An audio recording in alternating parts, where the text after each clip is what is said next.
A'udzubillahi minasyaitonirrajim. Bismillahirrahmanirrahim. Perkenalkan, saya Trifanzi Fadini, mahasiswa RPL PG PAUD angkatan 2022. Di sini yang terhormat kepada semua audiensi yang telah mendengarkan sedikit tausiah dari saya, sedikit kultum dari saya, dan juga Bapak dosen yang saya hormati.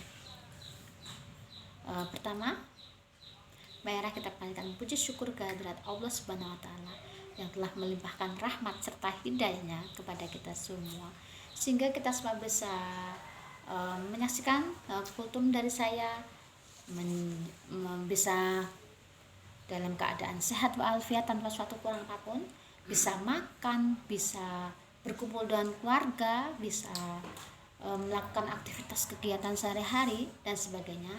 Itu karena rahmat Allah Subhanahu wa taala. Dan sepantasnya kita sebagai umatnya harus mengucapkan syukur alhamdulillah kepada Allah Subhanahu wa taala. Dan di sini tak lupa kita junjung Nabi agung kita, nama Nabi Muhammad Sallallahu Alaihi Wasallam, Nabi akhir zaman, Nabi yang kita tunggu syafaatnya di yaumul akhir nanti. Dan semoga kita sebagai umatnya menjadi umat yang berada di jajarannya. Amin ya rabbal alamin. Umat Allah yang dimuliakan dimanapun berada. Di sini akan sedikit memberikan kultum tentang larangan syirik di tempat-tempat mistis. Yang di sini saya akan menyampaikan tentang larangan syirik di tempat-tempat mistik yang ada di sekitar kita. Kita khususnya hidup yang berada di belahan bumi Indonesia yang sangat kental akan budayanya, sangat kental akan adat istiadatnya, dan tak lain hal itu dan tidak dipungkiri oleh kita. Sesaji dimanapun itu di tempat-tempat seperti pohon besar, seperti sungai-sungai yang dianggap keramat, batu besar, gua besar, dan di situ ada sedikit sesaji seperti makanan atau buah-buahan yang terletak di situ. Na'udzubillahi min dzalik. Itu merupakan perbuatan syirik. Hal itu dipasang oleh manusia-manusia yang nyun sewu, yang tidak tahu tentang ilmu syirik tersebut, dan mereka memohon dan mereka memohon kepada pohon besar tersebut, pada benda mati tersebut, memohon tentang mungkin hajatnya mungkin dilancarkan, atau kan memohon tentang untuk berhentinya hujan atau gimana, untuk lancarnya hajatan, atau memohon air hujan di tempat benda-benda mati tersebut. Na'udzubillahi min dzalik. Dan sepantasnya kita sebagai umat manusia jangan melakukan seperti itu. Memang di zaman dulu, zaman Sunan dulu, mereka masuk ke negeri Indonesia dan melihat ada adat istiadat yang mana sangat kental waktu itu. Ya ada seperti itu, saja seperti itu. Nah, para sunan tersebut menyelipkan dengan adat istiadat sesaji tersebut pada ajaran ilmu Islam. Nah, dewasa ini, di ilmu Islam yang modern ini, kita sudah disadarkan, kita harus sudah sebenarnya aware pada apa yang ada berkembang saat ini, dan kita sudah tahu kita seharusnya memohon hanya kepada Allah Subhanahu wa taala. Kita seharusnya tahu Allah itu hanya satu, tempat kita memohon, tempat kita mencari bala bantuan hanya kepada Allah Subhanahu wa taala. Dan kata syirik itu berasal dari syaraka, yang berarti mencampurkan dua atau lebih benda. Hal tersebut yang tidak sama, yaitu syirik. Syirik dan merupakan juga menyekutukan Allah Subhanahu wa taala dengan yang lainnya. Dan juga syirik tadi yang berasal dari syaraka itu merupakan pangkal dari kejahatan. Dan di situ syirik juga sangat besar dosanya, sehingga sampai Allah berfirman kepada salah satu surahnya, yaitu surat An-Nisa 48, yang berbunyi, A'udzubillahi minasyaitonirrajim. Bismillahirrahmanirrahim. Innallaha la yaghfiru an yushraka bihi wa yaghfiru ma duna dzalika liman yasha'u wa may yusyrik billahi faqad iftara itsman 'azima, yang artinya sesungguhnya Allah tidak akan mengampuni dosa karena persekutuannya atau syirik, dan Dia mengampuni dosa yang selain syirik itu bagi siapa saja yang Allah kehendaki. Barang siapa yang mempersekutukan Allah, maka sungguh dia berbuat dosa yang sangat besar. Syirik merupakan salah satu dosa yang tak diampuni oleh Allah. Na'udzubillah min dzalik. Maka kita sebagai umat Islam yang dewasa ini sudah mempelajari Islam dengan secara modern. Sedikit demi sedikit kita memberikan edukasi kepada masyarakat bahwasanya memberikan sesajen di pohon-pohon besar itu apa atau manfaatnya simbah gitu, misalkan kepada orang terdahulu nggih, simbah-simbah kita yang umurnya lebih tua. Manfaatnya apa tuh Mbah?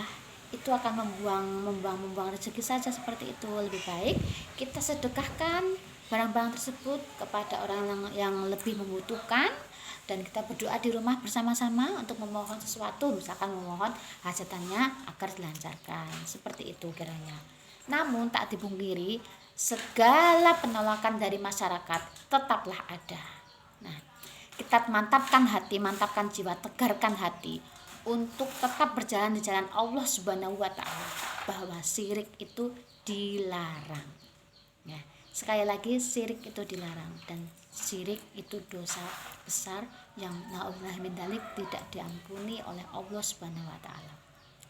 Dan sudah menjadi kewajiban kita sesama muslim yang saling mengingatkan kepada sesama muslim bahwa hal tersebut tak sepantasnya adalah dilakukan oleh manusia yang lain. Nah, dari situ dengan segala keterbatasan umat muslim yang ada, kita tahu untuk adat istiadat yang setiap hari dilakukan sebagai umat manusia, kita tahu adat istiadat yang sangat melekat, yang sudah melekat dari nenek moyang kita, akan jelas mendapatkan penolakan. Kalau itu kita bilang itu dilarang Mbah, itu ini Mbah, itu pasti ada penolakan. Sabar. Memang di jalan benar Allah tuh banyak penolakan. Di zaman Rasulullah itu seperti apa? Rasulullah memberikan tausiahnya dilempari oleh kaum kafir seperti itu. Kita sudah di zaman merdeka ini sudah sangat enak sekali, sudah menikmati dengan segala macam fasilitas yang sudah ada saat ini. Nah, sepantasnya kita dengan kesabaran yang ada, dengan ilmu yang salah satunya yang tadi sudah saya bacakan tentang An-Nisa 48, tentang dosa syirik yang sangat besar, dan juga masih ada lagi An-Nisa 36, Al-An'am 88, lalu Al-Baqarah 165, semuanya tentang syirik yang sebaiknya tidak dilakukan oleh manusia. Nah, kita sebagai umat Islam yang modern, yang kekinian, yang dewasa ini sudah mempelajari apa saja tentang Islam yang mungkin sederhana dari saya, tapi sedikit tausiah ini semoga bermanfaat bagi pendengar yang mendengarkan tausiah ini. Dan besar harapan saya untuk ada kritik dan saran, atau seperti apa respon yang positif, akan respon positif benar-benar saya terima untuk kemajuan tausiah yang sedikit namun berarti ini. Nah, sedikit-sedikit kita mengupgrade ilmu kita, sedikit-sedikit kita memberikan apa yang sebenarnya harus diberikan kepada umat manusia, dan sudah menjadi kewajiban kita menyampaikan hal yang benar, menyampaikan apa yang seharusnya tidak dilakukan. Itulah kewajiban umat manusia, saling mengingatkan, saling membantu, dan tidak saling menjerumuskan. Nyun sewu, na'udzubillah min dzalik. Larangan syirik itu iya, dosa yang sangat besar itu adalah syirik, dan syirik tidak diampuni oleh Allah Subhanahu wa taala. Sekian dari saya. Banyak kekurangan itu milik manusia, dan kesempurnaan itu hanya milik Allah Subhanahu wa taala. A'udzubillahi minasyaitonir. Bismillahirrahmanirrahim. Dan saya akan akhiri tausiah saya, sedikit banyak Saya benar-benar mohon maaf, tidak akan menyinggung dengan oknum apapun dan tidak akan mendiskriminasikan dengan apapun. Saya hanya manusia biasa dan banyak kekurangan. Sekali lagi mohon dimaafkan atas segala kekurangan saya. Akhirul salam. Assalamualaikum warahmatullahi wabarakatuh.